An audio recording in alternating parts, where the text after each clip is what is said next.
پڑھیں، یعنی ان کو بھی تسبیح کا نام دیا گیا ہے۔ اسی طرح سورۃ الطور میں اللہ تعالیٰ فرماتے ہیں، اور آپ اپنے رب کے حکم کے آنے تک صبر کیجئے، پس بے شک آپ ہماری نگاہوں کے سامنے ہیں، اور جس وقت آپ کھڑے ہوتے ہیں آپ اپنے رب کی حمد کے ساتھ تسبیح کیجئے، اور رات کو بھی اور ستاروں کے پلٹنے کے بعد بھی اس کی تسبیح کیجئے۔ یہاں بھی نبی صلی اللہ علیہ وسلم کو صبر کا حکم دیا گیا ہے کہ آپ اپنے رب کا حکم آنے تک صبر کرتے رہیں۔ فَإِنَّكَ بِأَعْيُنِنَا، آپ ہماری نگاہوں کے سامنے ہیں، آپ ہماری توجہ میں ہیں، ہماری نظروں میں ہیں، ہمارے علم میں ہیں، آپ ہماری حفاظت میں ہیں۔ یعنی عربی کے محاورے کے مطابق کوئی نگاہوں میں ہو کا مطلب یہ کہ ہم اس کی نگرانی کر رہے ہیں، حفاظت کر رہے ہیں، جیسے موسیٰ علیہ السلام کے بارے میں اللہ تعالیٰ نے فرمایا وَلِتُصْنَعَ عَلَىٰ عَيْنِي، تاکہ آپ کی پرورش میری آنکھوں کے سامنے کی جائے، یعنی میری حفاظت اور حراست کے ساتھ۔ اور وَسَبِّحْ بِحَمْدِ رَبِّكَ حِينَ تَقُومُ، اس کا معنی ہے کہ جب آپ مجلس سے اٹھیں تو تسبیح کریں، جب نیند سے اٹھیں تو تسبیح کریں، جب نماز کے لیے اٹھیں تو تسبیح کریں، اور نماز میں بھی تسبیح کریں۔ اور اسی طرح تسبیح کے دو اور معنی بھی کیے گئے ہیں کہ رکوع اور سجدوں میں تسبیح کریں، اور پھر دعائے استفتاح میں تسبیح کریں، سبحانک اللہم و بحمدک، یہاں بھی تسبیح ہے۔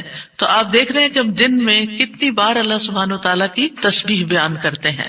وَمِنَ اللَّيْلِ فَسَبِّحْهُ، رات میں بھی تسبیح کریں، اور اس سے مراد رات کی نماز، رات کی تسبیح ہے۔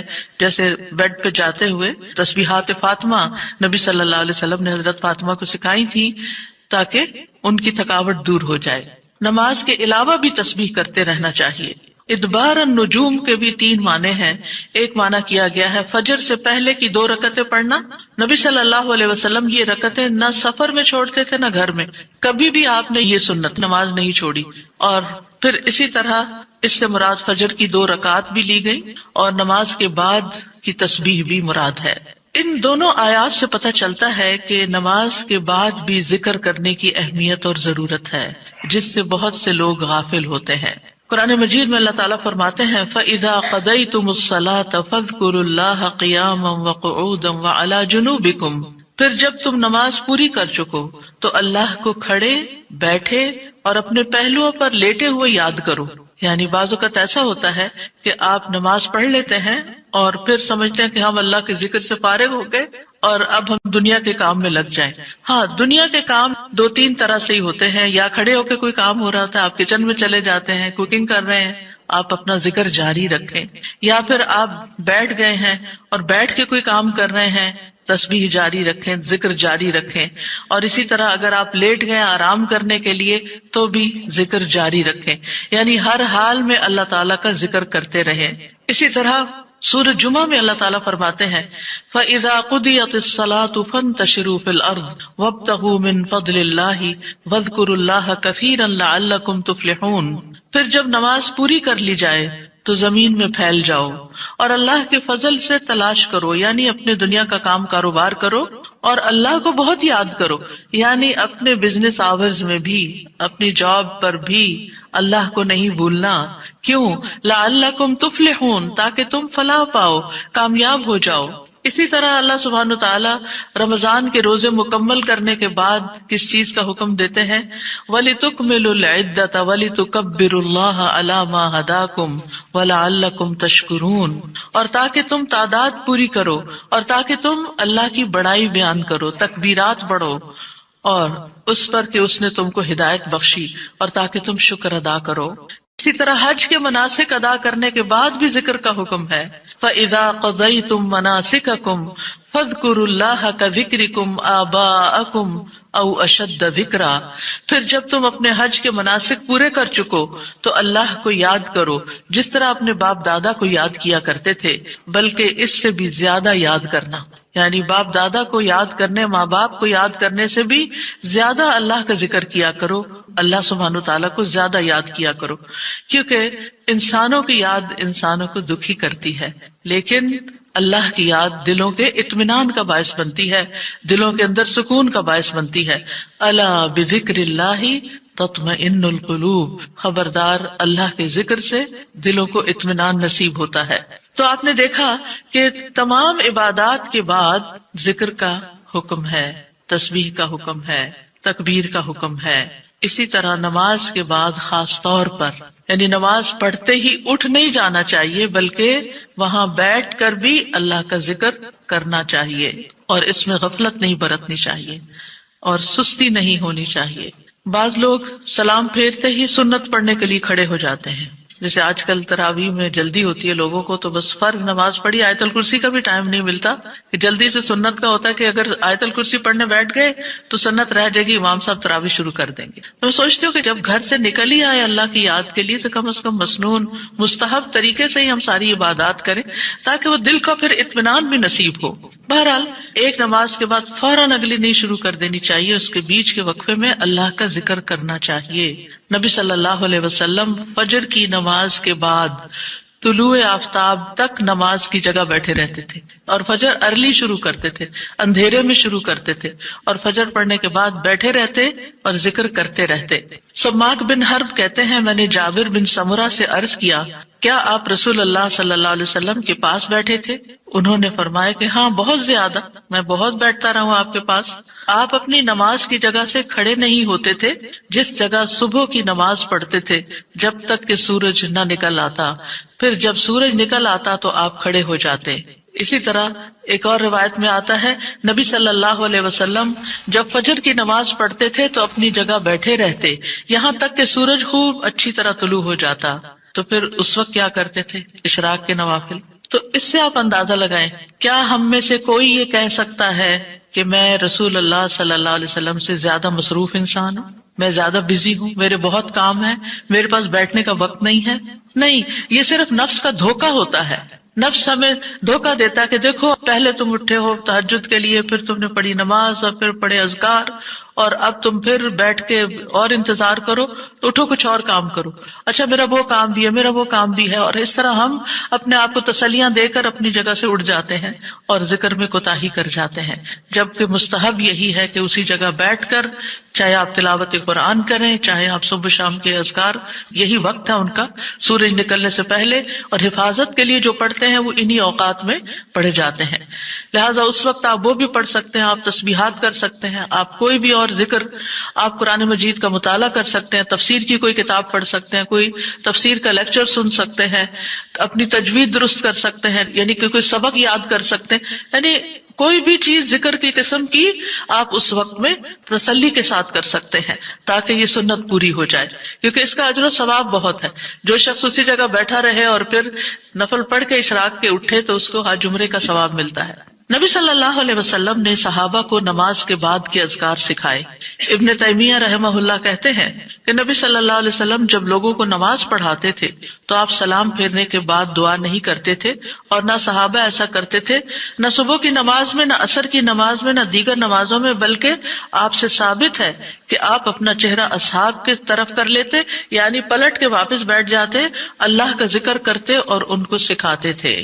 یعنی اذکار اور دعا میں تھوڑا سا فرق ہے، دعائیں زیادہ سے زیادہ سلام پھیرنے سے پہلے کر لیتے تھے، اور جو اذکار ہوتے تھے جیسے تسبیحات ہیں یا صبح شام کے اذکار ہیں یا باقی اذکار ہیں وہ بعد میں کر لیتے تھے، جیسے لا الہ الا اللہ وحدہ لا شریک لہ، اور اسی طرح دیگر اذکار جو ہیں۔ اور سلام پھیرنے کے بعد اللہ کا ذکر کرنا یعنی زیادہ مستحب ہے، اگرچہ دعا بھی کر سکتے ہیں، یعنی منع نہیں ہے۔ بعض علماء یہ کہتے ہیں کہ نبی صلی اللہ علیہ وسلم نے جو دبر الصلاۃ کا لفظ استعمال کیا نماز کے پیچھے، تو اس سے مراد نماز کے بعد بھی ہے۔ حضرت عائشہ کہتی ہیں کہ نماز کے بعد کے اذکار شیشے کو صاف کرنے کے بعد اس کو چمکانے کی طرح ہے، یعنی نماز میں آپ نے اپنی صفائی کر لی اور اب بعد کے اذکار کے جو آپ کو اور زیادہ چمکا رہے ہیں۔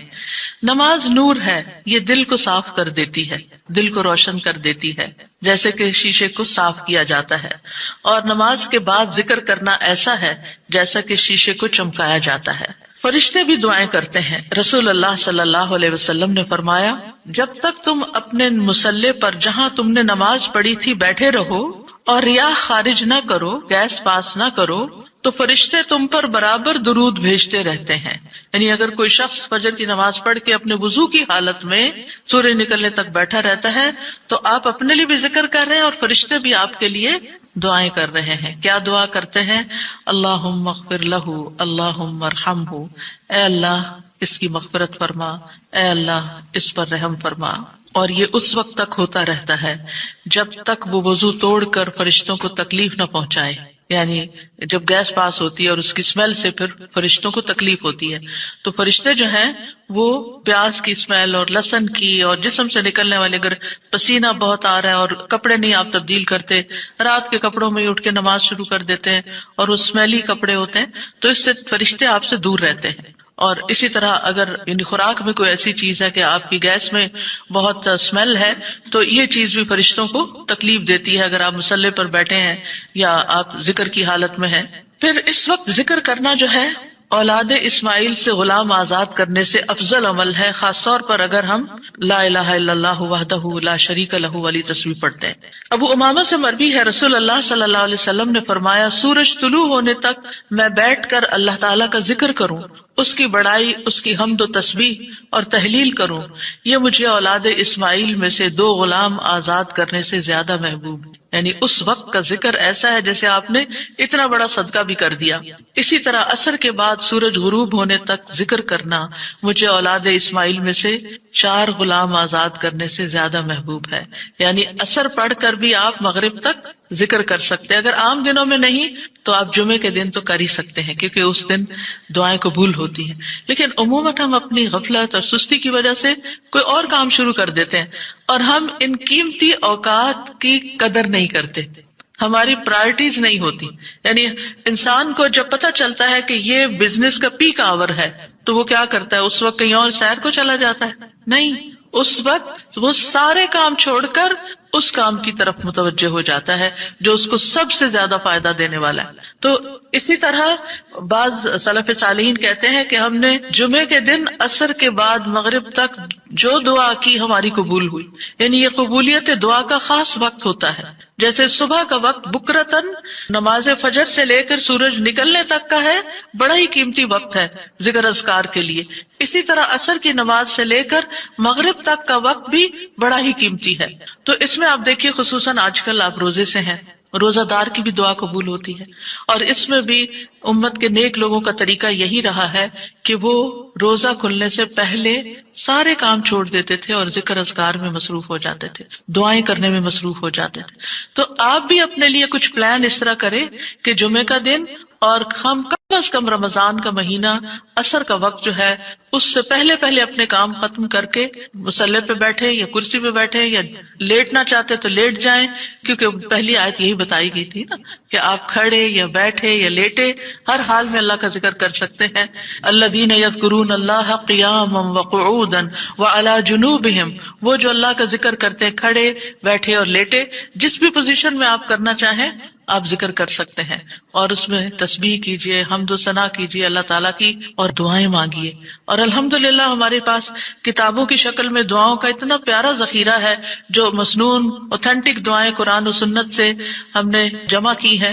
اگر زبانی یاد ہے تو بہت ہی اچھا کہ دل لگا کے زبانی پڑھے، اور اگر زبانی یاد نہیں تو ان کو کھول لیجئے اور پڑھنا شروع کر دیجئے. اور صرف پڑھتے نہ جائیں، اس وقت کوئی قرات کا وقت نہیں ہے، یہ مانگنے کا وقت ہے. دیکھ دیکھ کر اس طرح پڑھیں دعا کو جیسے آپ مانگ رہے ہیں اللہ تعالیٰ سے. تو انشاءاللہ آپ کے دین، دنیا، آخرت کے سارے مسائل حل ہوں گے اور ایک پرامن پرسکون زندگی بسر کریں گے اگر ان اوقات کی آپ قدر کر لیں. کیونکہ جو قبولیت کے اوقات ہیں ان کو گنوانا نہیں چاہیے، ان کو ہاتھ سے جانے نہیں دینا چاہیے. آپ صبح فجر کے وقت مثلا اگر رمضان میں ہر روز 1 سپارہ پڑھتے ہیں، آدھا سپارہ فجر کے بعد پڑھ لیں، آدھا سپارہ عصر کے بعد پڑھ لیں. تو اس طرح بیلنس بھی ہو جائے گا، آپ کا دل نہیں گھبرا. کیونکہ ہمارا نفس جو ہے نا وہ اتنا آزاد منش ہے کہ وہ کہیں ایک جگہ بیٹھنے کی قید قبول نہیں کرتا. وہ بار بار ہمیں کہتا ہے اچھا فون چیک کر لو، اچھا وہ کر لو، وہ کر لو، اور توجہ اور یکسوئی سے ہمیں ذکر اذکار نہیں کرنے دیتا. تو اس کو ٹیم کرنے میں، اس کو ڈسپلن کرنے میں وقت لگے گا. لیکن ونس ایک دفعہ آپ عادی ہو گئے، آپ نے اس گھوڑے کو قابو کر لیا، آپ نے اس کو بٹھا لیا. جیسے بچے کو بٹھانے میں مشکل ہوتی ہے لیکن جب بیٹھ جاتے پھر بیٹھ جاتے ہیں. تو پھر انشاءاللہ آپ دیکھیں گے کہ آپ کے لیے یہ گھڑیاں بڑی پر لذت ہو جائیں گی. آپ ان گھڑیوں کو انجوائے کریں گے. آپ کا اور زیادہ دل چاہے گا کہ کاش یہ اور لمبی ہو جائیں. اچھا روزہ کھل گیا، اوہ ابھی تو میرا یہ بھی اور یہ بھی ٹارگٹ پورا نہیں ہوا.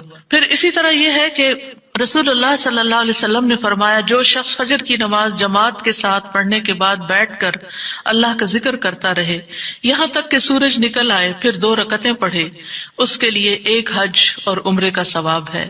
انس فرماتے ہیں پھر رسول اللہ صلی اللہ علیہ وسلم نے 3 بار فرمایا، پورا پورا پورا، یعنی پورا ثواب حج عمرے کا، پورا ثواب حج عمرے کا، پورا ثواب۔ یعنی آپ سوچئے کہ حج عمرہ کرنا کوئی آسان کام ہے؟ مشکل کام ہے، جس میں مال بھی انوالو ہے، آپ کے ایفرٹ بھی، آپ کا گھر چھوڑنا بھی، سب کچھ۔ لیکن اگر آپ کو ایک مصلی پہ بیٹھ کے اتنا بڑا اجر و ثواب ملتا ہے تو اور کیا چاہیے۔ صرف بات ہے اپنے نفس کو منانے کی، اپنے دل کو اور اپنے آپ کو ڈسپلن کرنے کی، اور ایک دفعہ آپ نے شروع کر لیا، اور اگر نہیں ہو پا رہا تو اللہ سے دعا کریں کہ اللہ تعالیٰ توفیق دے دے، اللہ تعالیٰ آسان کر دے، تو انشاءاللہ آپ کے لیے آسانی بھی ہو جائے گی۔ پھر اسی طرح نبی صلی اللہ علیہ وسلم نے فرمایا، اللہ تعالیٰ فرماتا ہے کہ میں اپنے بندے کے ساتھ ہوتا ہوں جب وہ مجھے یاد کرتا ہے اور میری یاد میں اپنے ہونٹ ہلاتا ہے۔ اور ایسے لوگ جو ذکر میں آگے ہوتے ہیں وہ درجات میں بھی بہت آگے ہیں، سبقت لے جانے والے ہیں، فالسابقون السابقون ہیں۔ رسول اللہ صلی اللہ علیہ وسلم نے فرمایا، مفردون سبقت لے گئے۔ صحابہ نے پوچھا، یا رسول اللہ مفردون کون ہوتے ہیں؟ آپ صلی اللہ علیہ وسلم نے فرمایا، جو اللہ کے ذکر میں مشغول رہتے ہیں، یعنی ہر وقت ان کا دھیان اپنے رب کی طرف ہوتا ہے، کیونکہ ذکر میں دل میں بھی یاد ذکر کہلاتا ہے، زبان سے کچھ بولنا بھی ذکر ہے، اور اس کے علاوہ قرآن کی تلاوت، نماز، یہ ساری ذکر کی قسمیں ہیں۔ یعنی کچھ فارمل ہے، کچھ انفارمل ہے، کچھ خبر ہے یعنی جیسے تسبیحات وغیرہ ہوتی، کچھ میں دعا ہوتی ہے، طلب ہوتی ہے، اللہ تعالیٰ سے اپنی حاجت مانگتے ہیں، یہ ساری چیزیں ذکر میں شمار ہوتی ہیں۔ اب آ جاتے ہیں ہم نماز کے بعد کے اذکار کے متعلق، اور یہ اذکار بھی آپ کو اس کتاب میں ملیں گے، نماز کے اذکار، یعنی نماز کے اندر کے ذکر بھی اور نماز کے بعد کے بھی۔ نماز کا سلام پھیرتے ہی نماز ختم ہو جاتی ہے، اس کے بعد سب سے پہلے کہنا چاہیے اللہ اکبر 1 بار، اور تھوڑا سا بلند آواز سے، جس سے پتہ چلے کہ نماز پڑھ لی ہے۔ اللہ اکبر۔ ابن عباس کہتے ہیں، میں نبی صلی اللہ علیہ وسلم کی نماز کے مکمل ہونے کو تکبیر کی وجہ سے سمجھ جاتا تھا، یعنی مثلا کوئی نفل پڑھ رہا ہے تو آپ کو نہیں پتہ چلتا کہ پڑھ چکا یا نہیں، لیکن اگر اس نے بلند آواز سے کہہ دیا اللہ اکبر تو پتہ چل گیا کہ ہاں اس کی نماز مکمل ہو گئی ہے۔ کیوں اللہ اکبر کہیں؟ کہ اللہ ہر چیز سے بڑا۔ آپ دیکھیں ہم نے نماز کا آغاز کس سے کیا تھا؟ اللہ اکبر سے کیا تھا، اور نماز میں کئی بار ہم نے اللہ اکبر کہا، اور اب نماز کے اختتام پر بھی اللہ اکبر، رمضان کے اختتام پر بھی اللہ اکبر، یعنی اللہ کی تکبیر بیان کرنا۔ اللہ سبحانہ وتعالیٰ قرآن مجید میں فرماتے ہیں، اتل ما اوحی الیک من الکتاب واقم الصلاۃ ان الصلاۃ تنہی عن الفحشاء والمنکر ولذکر اللہ اکبر واللہ یعلم ما تصنعون۔ کتاب میں سے جو آپ کی طرف وحی کیا گیا ہے اس کی تلاوت کیجیے اور نماز قائم کیجیے، بے شک نماز بے حیائی اور برائی سے روکتی ہے، اور یقیناً اللہ کا ذکر تو سب سے بڑی چیز ہے، اور اللہ کو معلوم ہے جو کچھ تم کرتے ہو۔ تو اللہ کا ذکر سب سے بڑی چیز، اور اس ذکر میں اللہ کو سب سے بڑا قرار دینا سب سے بڑی چیز۔ اور نبی صلی اللہ علیہ وسلم اور پھر صحابہ کا طریقہ بھی یہی تھا کہ آپ فرض نمازوں کے بعد ذکر کرتے اور آوازیں بلند کرتے، یعنی نماز کے بعد کا ذکر جو ہے اس میں آواز اونچی ہوتی ہے۔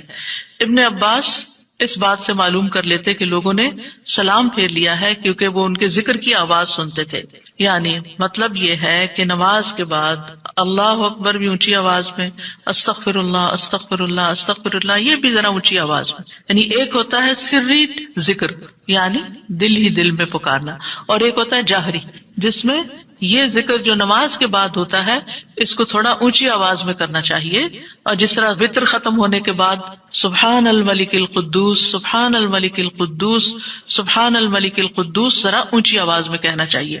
تو نبی صلی اللہ علیہ وسلم اس ذکر کو ہمیشہ اونچی آواز میں کرتے تھے، ٹھیک ہے، یعنی آپ کی اقتداء، آپ کی پیروی ہر معاملے میں یہ عبادت کے درجات کو بڑھا دیتی ہے۔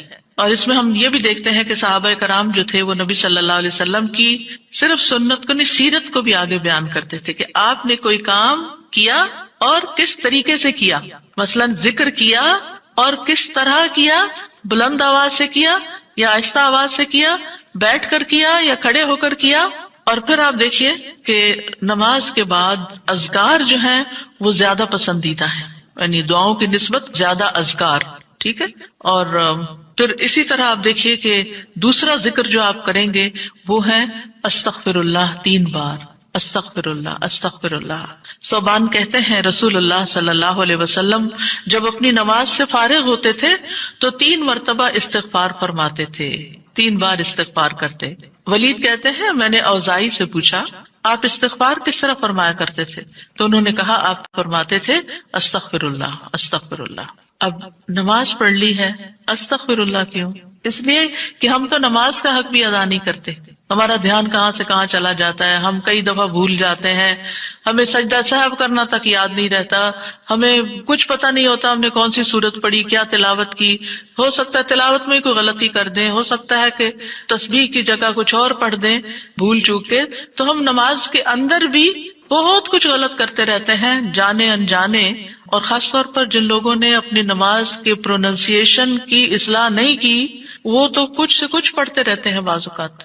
یعنی پروننسیشن صحیح نہ ہونا جو ہے وہ الفاظ کے مطلب کو ہی بدل دیتا ہے. اس لیے پہلی پرائرٹی میں کوئی ایسا ٹیچر ڈھونڈیے کہ جو آپ کی نماز سن کے اس کا پروننسیشن آپ کو ٹھیک کر دے. بہرحال نماز کے بعد استغفر اللہ استغفر اللہ. اور ایک اور چیز، نماز پڑھنے کے بعد انسان کو ایک فیلنگ ہوتی ہے کہ میں نے کچھ کیا ہے، لیکن جب انسان استغفر اللہ کہتا ہے تو اس میں عاجزی کا اظہار ہوتا ہے کہ اللہ تیرا حق ادا نہیں کیا، مجھے ابھی بھی گناہوں کی بخشش کی ضرورت ہے.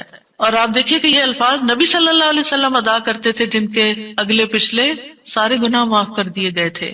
تو جو شخص نماز کے بعد استغفار پڑھتا ہے وہ اپنی نمازوں پر کبھی فخر غرور تکبر نہیں کر سکتا کہ میں بڑا نمازی ہوں، میں بڑا پرہیزگار ہوں، میں بڑا عبادت گزار ہوں. نہیں، وہ یہ دیکھے گا کہ میں نے حق ادا نہیں کیا، میرے سے جو کمی کوتاہی ہوئی ہے اللہ تعالیٰ اس کو معاف کر دے. جو چیز مکمل طور پر ادا کرنی چاہیے تھی اس کو اس طرح نہیں ادا کیا، کچھ نہ کچھ کوتاہی واقع ہو گئی، تو اس بخشش کے طلب کرنے سے اللہ تعالیٰ کوتاہی سے درگزر فرما دے گا انشاءاللہ. اور ویسے بھی استغفار کرنے سے نقص یا کمی کوتاہی جو ہے اس کا ازالہ ہوتا ہے ہماری عام روزمرہ زندگی میں بھی. تیسرا ذکر، اب آپ دیکھ رہے ہیں یہ ذکر ہے، اللہ اکبر بھی ذکر ہے، استغفر اللہ بھی ذکر ہے، اور تیسرا یہ بھی ذکر ہے اللہم انت السلام ومنک السلام تبارکت ذی الجلال والاکرام. اے اللہ تو سراپا سلامتی ہے اور تجھی سے سلامتی حاصل ہوتی ہے، تو بڑی برکتوں والا ہے اے جلال و اکرام والے. یعنی استغفار کے بعد پھر فوراً بعد اللہ تعالیٰ کی تعریف اور یہ ذکر. السلام جو ہے یہ اللہ تعالیٰ کے ناموں میں سے ایک نام ہے جس کا مطلب یہ ہے کہ اللہ تعالیٰ ہر طرح کی آفات سے، عیبوں سے، ہر طرح کے نقص سے سلامت ہے. کوئی چیز اس کو نقصان نہیں دے سکتی، نہ لوگوں کی باتیں جو اللہ تعالیٰ کے خلاف کرتے ہیں، یا لوگوں کے گمان، یا لوگوں کی نافرمانیاں اور گناہ اور عبادت نہ کرنا، اللہ کا حکم نہ ماننا. اللہ تعالیٰ کو کوئی چیز نقصان نہیں دیتی، وہ سلامت ہے، اس کو کسی کی ضرورت ہی نہیں ہے. یہ جو کچھ ہم کرتے ہیں، ذکر ہو عبادت ہو، یہ اپنے ہی فائدے کے لیے کرتے ہیں، اللہ تعالیٰ پر کچھ احسان نہیں ہے. تو ہم یہ کہتے ہیں اللہم انت السلام کہ اللہ تعالیٰ آپ سراسر سلامتی ہیں اور آپ کا ہر فعل جو ہے وہ ظلم سے سلامت ہے، پاک ہے، ہر شر سے پاک ہے. آپ کی تقدیر، آپ کے فیصلے، ہر چیز سلامتی پر مبنی ہے. ومنک السلام، سلامتی تیری ہی طرف سے آتی ہے، یعنی تو ہی سلامتی دیتا ہے یا تو ہی سلامتی کو روک لیتا ہے. سلامتی کا مالک بھی تو ہی ہے، تو سلامت رکھے تو ہم سلامت ہیں.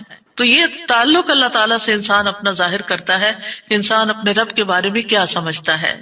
تبارکتا، تبارکتا کا لفظ برکت سے ہے جس کا مطلب ہوتا ہے کثرت سے کسی چیز کا بڑھنا اور قائم رہنا، یعنی تیری خیرات و برکات بہت زیادہ ہیں. ذل جلال والاکرام، اے عزت اور جلال والے. جلال کا مطلب ہے عظمت، بڑائی، اور اکرام کا مطلب ہے احسان. یعنی تو اپنے بندوں کو عزت و اکرام دیتا ہے، اپنے رسولوں کو، اپنے انبیاء کو اور اپنے صالح بندوں کو تو ہی عزت اور اکرام اور برکتیں عطا کرتا ہے. ساری نعمتیں تیری ہی طرف سے ہیں. اور یہ کتنا خوبصورت ذکر ہے جو ہم ہر نماز کے بعد کرتے ہیں، یا جو نہیں کر رہے انہیں لازماً کرنا چاہیے کہ اللہ سبحانہ وتعالیٰ سے ہم اپنے اچھے گمان کا اظہار کرتے ہیں اور ایک طرح سے انڈائریکٹلی سلامتی اور برکت طلب بھی کرتے ہیں. آپ دیکھیے عموماً ہم جب کسی چیز کے اندر فائدہ دیکھتے ہیں تو ہم خیر اس سے وابستہ کر لیتے ہیں، یہ ہے تو کام ہوگا، یہ نہیں تو کام ہی نہیں ہوگا۔ مثلاً آپ کوئی قلم خریدتے ہیں اور اس سے لکھنا شروع کرتے ہیں اور آپ کو اچھا لگتا ہے، یا آپ اس سے جو لکھنا چاہتے تھے آرٹیکل یا کوئی چیز یا نوٹس اپنے تو بڑے اچھے لکھ پاتے ہیں، تو آپ کہنے لگتے ہیں یہ قلم بڑا مبارک ہے۔ ٹھیک ہے بھائی، قلم اچھا ہے، فائدہ دے رہا ہے آپ کو، لیکن اصل تو اللہ نے آپ کے لیے یہ وسیلہ بنایا کہ اس نے آپ تک یہ پہنچایا۔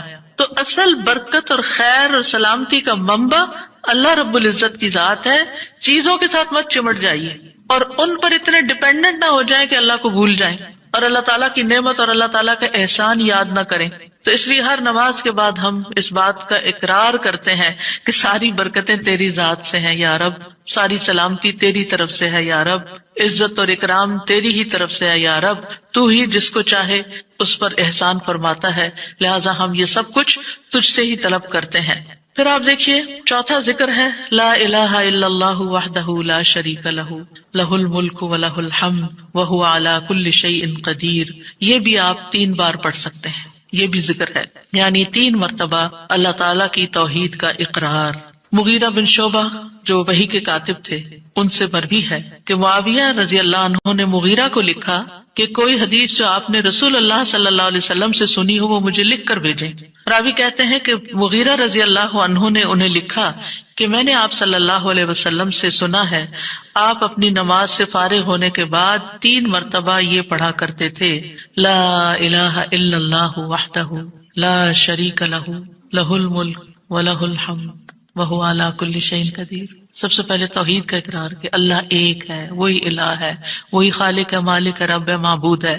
پھر اس بات کا انکار کہ کوئی اس کا شریک ہو، لا شریک لہ، اور پھر لہ الملک، بادشاہت بھی اسی کی ہے، معبود بھی وہی ہے، بادشاہ بھی وہی ہے، اور ایسا بادشاہ ہے وَلَهُ الْحَمْدُ کہ اس کی تعریف ہے۔ دنیا کے بادشاہوں کا حشر ہوتا دیکھا ہے آپ نے، ان کے ساتھ کیا کیا جاتا ہے، لیکن اللہ سبحانہ وتعالیٰ کی بادشاہت پر کوئی آنچ نہیں آتی، کوئی اس کو ہلا نہیں سکتا، کوئی اس کو نقصان نہیں دے سکتا، کوئی اس پر باتیں نہیں بنا سکتا، کوئی اس کا نقص نہیں نکال سکتا کہ اللہ تعالیٰ نے آسمان میں یہ کیا چیز بنا دی، اب زمین میں کیا بنا دی، نہیں، وَلَهُ الْحَمْدُ، اسی کی ہے تعریف، یعنی ایسا بادشاہ کہ جو قابل تعریف ہے، اور ایسا بادشاہ کہ وَهُوَ عَلَى كُلِّ شَيْءٍ قدیر۔ دنیا کے بادشاہ انتہائی بے بس لاچار ہوتے ہیں، ان کے ہاتھ میں کچھ نہیں ہوتا، وہ انسانوں کے محتاج ہوتے ہیں، انسانوں کی خدمت کے، انسانوں کی مدد کے، انسانوں کے مال کے محتاج ہوتے ہیں۔ یہ بادشاہت کیا بادشاہت ہے جس کی ساری ڈیپینڈنسی لوگوں کے اوپر ہے۔ تو اصل بادشاہت تو اللہ کی ہے کہ جو ہر چیز پر پوری قدرت رکھتا ہے۔ تو آپ اس احساس کے ساتھ اگر اللہ تعالیٰ کا یہ ذکر کرتے ہیں تو آپ کا دل ایک سکون سے بھر جائے گا، ایک خوشی سے بھر جائے گا کہ میں ایسی ہستی کو جانتی ہوں، ایسی ذات کو جانتی ہوں کہ جو اتنی خوبیوں کی مالک ہے۔ کیونکہ یہ انسان کی فطرت میں ہے، انسان کی نفسیات میں ہے کہ وہ کسی چیز کی تعریف کر کے خوش ہوتا ہے، اور عام طور پر ہم صرف سامنے نظر آنے والی چیزوں کی تعریف کر کر کے خوش ہوتے رہتے ہیں، اور تھوڑے دن کے بعد وہ بھی خراب ہو جاتی ہیں، وہ تعریف بھی ساتھ ہی چلی جاتی ہے۔ انسان ہے تو مر جاتے ہیں، ان کے اعمال ہے تو ختم ہو جاتے ہیں، اور کبھی وہ اچھے ہوتے ہیں اور پلٹ بھی جاتے ہیں۔ وہ کہاں گئی تعریفیں؟ جوان ہے تو بڑھاپے میں ساری تعریفیں چلی گئی، مالدار تھے تو غریب ہوئے تو ساری تعریفیں چلی گئی، اسی طرح علم ہے اور جنون لاحق ہو گیا تو ساری تعریفیں چلی گئی، سب کچھ الٹ گیا۔ اور دنیا کے یہ سارے نظارے آپ نے دیکھے ہوں گے کہ جب ہر نعمت لوگوں پر الٹ جاتی، اسی لیے ہم دعا کرتے ہیں نا کہ اللہم انی اعوذ بک من زوال نعمتک، کہ اللہ نعمتوں کے زوال سے بچانا۔ یہ انتہائی تکلیف دہ چیز ہے، لیکن یہ ایک دنیا کا قانون ہے، یہ سب کچھ ہوتا ہے اور ہماری آنکھیں دیکھتی ہیں، لیکن اللہ سبحانہ وتعالی ان سب چیزوں سے پاک ہے، اس کو کوئی زوال نہیں اور اس کا کوئی کچھ بگاڑ نہیں سکتا، اور وہ ہر چیز پر پوری طرح قادر ہے، جو چاہے کر سکتا ہے، اور تعریف اسی کے لیے ہے۔